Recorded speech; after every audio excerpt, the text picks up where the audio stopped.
ನಾರಾಯಣಗೌಡರು ಮಾತಾಡಿದ್ದಾರೆ ನಾರಾಯಣಗೌಡರು ಮಾತಾಡಿದ್ದಾರೆ ಗೊತ್ತಿದ್ರು ಕೂಡ ನಮ್ಗೆ ಹೇಳಿದ್ರೆ ನಾನೇ ಟಿಕೆಟ್ ಕೇಳ್ತಿದ್ದೆ ಬಿಜೆಪಿಯಿಂದ, ನಮ್ಗೊಂದು ಮಾತು ಹೇಳಲಿಲ್ಲ ಟಿಕೆಟ್ ಸಿಕ್ಕದೇ ಇರೋದ್ರ ಬಗ್ಗೆ ಅಂತ ನಾರಾಯಣಗೌಡರು ಅಸಮಾಧಾನ ವ್ಯಕ್ತಪಡಿಸಿದ್ದಾರೆ. ಅರ್ಥ ಆಗಿಲ್ಲ. ನಾರಾಯಣಗೌಡರು ಹೇಳಿದ್ದಾರೆ ನೀವು ದೆಹಲಿಯಲ್ಲಿ ಇದ್ದಾಗ ಟಿಕೆಟ್ ಸಿಗಲ್ಲ ಅಂತ ಗೊತ್ತಾಯ್ತು ನಿಮ್ಗೆ, ಅವಾಗಲೇ ನಮ್ಗೆ ಹೇಳಿದ್ರೆ ನಾನಾದ್ರೂ ಬಿಜೆಪಿಯಿಂದ ಟಿಕೆಟ್ ಕೇಳ್ತಿದ್ದೆ, ಅವಾಗ ನಾನಾದ್ರೂ ಕ್ಲೈಮ್ ಮಾಡ್ಕೊಳ್ತಿದ್ದೆ ಟಿಕೆಟ್ ಕೊಡಿ ಅಂತ, ನಿಮ್ಮ ಪರವಾಗಿ, ನಿಮ್ಗೆ ಇಲ್ಲ ಅಂದ್ರೆ ನಮ್ಗಾದ್ರೂ ಕೊಡಿ ಅಂತ. ಅದು ನಮ್ಗೇನು ಹೇಳಲಿಲ್ಲ ಅವರು ಟಿಕೆಟ್ ಕೈ ತಪ್ಪದ ಬಗ್ಗೆ ಅಂತ ಅಸಮಾಧಾನ. ನಾರಾಯಣಗೌಡರಿಗೆ ಮೊದಲಿಂದಲೂ ಎಲ್ಲವೂ ಗೊತ್ತಿದೆ, ನಮ್ಮ ಜೊತೆಲಿ ಸಂಪರ್ಕದಲ್ಲೇ ಇದ್ರು ಮೊದಲಿಂದಲೂ. ಅವ್ರು ಆವತ್ತಿನ ತೀರ್ಮಾನಕ್ಕೆ ಇವತ್ತಿನ ತೀರ್ಮಾನಕ್ಕೆ ತುಂಬ ಅವರು ಒಂಥರ ಬದಲಾವಣೆ ಆಗಿದೆ ಅವರಲ್ಲಿ. ಅವರು ಮೈಂಡ್ ಚೇಂಜ್ ಮಾಡ್ಕೊಂಡ್ಬಿಟ್ಟು ಇವಾಗ ಅವರು ಮುಕ್ತವಾಗಿ ಅದಕ್ಕೆ ಸಪೋರ್ಟ್ ಕೊಡ್ತಾ ಇದ್ದಾರೆ. ಸೊ ಇದರಲ್ಲಿ ನಾನು ಹೆಚ್ಚಾಗಿ ಕಮೆಂಟ್ ಮಾಡೋಕ್ಕೆ ಇಷ್ಟ ಇಲ್ಲ. ನಾರಾಯಣಗೌಡರಿಗೆ ಮೊದಲಿಂದಲೂ ನಮ್ಮ ಎಲ್ಲ ತೀರ್ಮಾನ, ಎಲ್ಲ ಒಂದು ನಡೆ, ಪ್ರತಿಯೊಂದು ಹೆಜ್ಜೆ ಅವ್ರಿಗೆ ಗೊತ್ತೇ ಇದೆ. ಆಗ ಬಿಜೆಪಿ ಅವರಿಂದ ಸಿಕ್ತಿದ್ದ ಬೆಂಬಲ ಈಗ ಸಿಕ್ತಿಲ್ವಲ್ಲ ಮೇಡಮ್? ಅವರು ಅಂತರ ಕಾಯ್ದುಕೊಂಡಿದ್ದಾರೆ ಅಂತ ಮಂಡ್ಯ ಬಿಜೆಪಿ ನಾಯಕರುಗಳು. ಮಂಡ್ಯ ಬಿಜೆಪಿ ನಾಯಕರಿಂದ ನಿಮಗೆ ಬೆಂಬಲ ಈಗ ಸಿಗ್ತಾ ಇಲ್ಲ ಟಿಕೆಟ್ ಕೈ ತಪ್ಪಿದ ನಂತರ, ಯಾಕೆ ಅಂತ? ನಿಮ್ಮ ಪರ ನಿಲ್ತಾ ಇಲ್ಲ ಈಗ ಅವರು?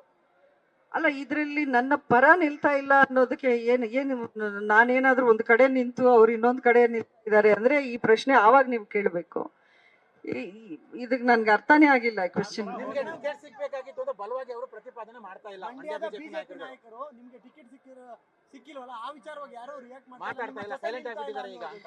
ನೋಡಿ, ನಾನ್ ಮೊದ್ಲಿಂದಲೂ ಬಿಜೆಪಿನ ಕೇಳಿದ್ದು ಸುಮಲತಾಗೆ ಟಿಕೆಟ್ ಕೊಡಿ ಅಂತ ಕೇಳಲಿಲ್ಲ. ಬಿಜೆಪಿ ಆ ಸೀಟ್ನ ರಿಟೈನ್ ಮಾಡಿ ಅಂತಾನೆ ನಾನು ಕೇಳಿದ್ದು. ಪಕ್ಷವನ್ನ ನೀವು ಬೆಳೆಸಬೇಕು ಅನ್ನೋ ಉದ್ದೇಶ ಇದ್ರೆ ಮಂಡ್ಯದಲ್ಲಿ ಅಲ್ಲಿ ಬೇಸ್ ಸ್ವಲ್ಪ ಕಡಿಮೆ ಇರೋದ್ರಿಂದ ನೀವು ಬಿಜೆಪಿ ಸೀಟ್ನ ಇಟ್ಕೊಂಡು ಫೈಟ್ ಮಾಡಿದ್ರೆ ನಮಗೆ ಪಕ್ಷ ಬೆಳೆಸೋಕೆ ಒಂದು ಒಳ್ಳೆ ಅವಕಾಶ ಆಗತ್ತೆ ಅನ್ನೋಂಥ ಮಾತನ್ನು ಕೇಳಿದ್ದೀನಿ.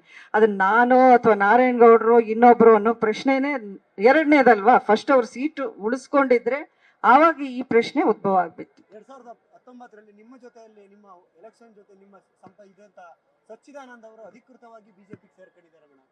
ಸೊ ಇದನ್ನೆಲ್ಲ ಗಮನಿಸಿದಾಗ ಸುಮಲತಾ ಅವರು ಕೂಡ ಬಿಜೆಪಿಗೆ ಹೋಗ್ತಾರೆ ಅನ್ನುವಂಥದ್ದೇ ಇದೆ ಮೇಡಮ್.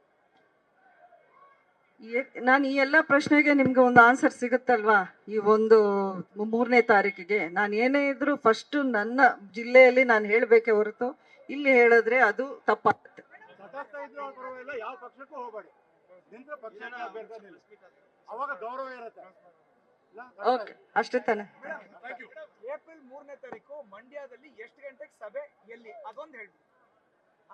ಅಲ್ಲ, ಅದನ್ನ ನಾವು ಅಲ್ಲಿ ಪರ್ಮಿಷನ್ ಕೇಳಿದ್ವಿ, ಅಲ್ಲಿಂದ ಬರಬೇಕು. ನಾವು ಅದನ್ನ ಅನೌನ್ಸ್ ಮಾಡ್ತೀವಿ. ನಮ್ಮ ಇದರಲ್ಲಿ ಸೋಷಿಯಲ್ ಮೀಡಿಯಾ ಅಕೌಂಟ್ಸ್ ಅಲ್ಲಿ ಅನೌನ್ಸ್ ಆಗುತ್ತೆ.